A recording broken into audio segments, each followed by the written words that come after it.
I'm Jim Reed, and this is a page from my red clay diary.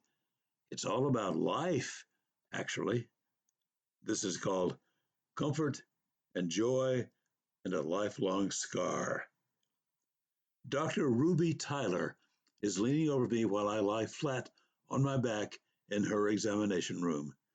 This is way back in time in Tuscaloosa when I am a kid who just fell out of a tree, a kid who at this moment is Dr. Tyler's sole emergency patient. I have never been an emergency patient before, so fear and trembling infuse my soul. I am hysterical and refrain from gazing at the gape in my right arm. I am certain that all the blood in my body will exit onto the sheets.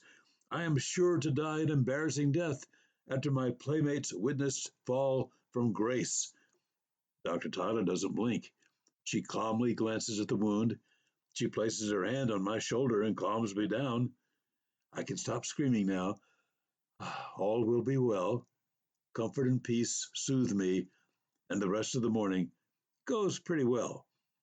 Dr. Tyler stitches me up, no anesthetic employed back then, and I dissolve into the role of helpless victim and happily healing patient.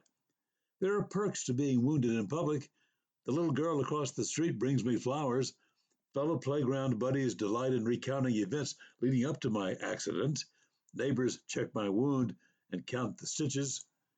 I can milk this incident for a few days by dramatically displaying an arm resting in its red bandana sling. Like everything else in life, other anecdotes reveal themselves. Bob Crutchfield reminds me that I landed upon him not on the red clay dirt. Lady Fulmer notes that I also scraped my back against the barbed wire fence next to Bob Crutchfield. Brother Ronnie notes that the wooden planks forming a crude ladder on the tree trunk actually broke, causing my rapid descent. It's a group participation thing, this episode of mine. Anyhow, to this day, I sport a scar that is no longer visible among the surrounding wrinkles and sags and discolorations that have become my ancient body. But I do get something useful out of this split second in time. I learn it only takes a calming gesture to settle down a frightened creature. I learned that every victim is part of a posse of people who have their own individual mini traumas. I learned that life is not all about me, myself, and I. I am a participant in your pain, just as you were involved with mine. I can choose to ignore this fact, or I can become part of the healing and nurturing team. I get that.